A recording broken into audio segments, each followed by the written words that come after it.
Energía Limpia a Darla Abreu, jugadora nacida en el 2015, que también ha demostrado mucho talento para el baloncesto. Tiene un buen manejo del balón y hasta el momento ha encestado 4 puntos con ese 5. La segunda en puntos del encuentro. Darla Abreu, la número 6 de Sanssouci. Ojo con esa jugadora. Se ve que tiene un excelente potencial para el baloncesto. Si nació en el 2015, tiene apenas 11.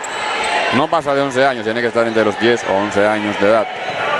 Y ya aquí ha demostrado un buen talento en una categoría U12.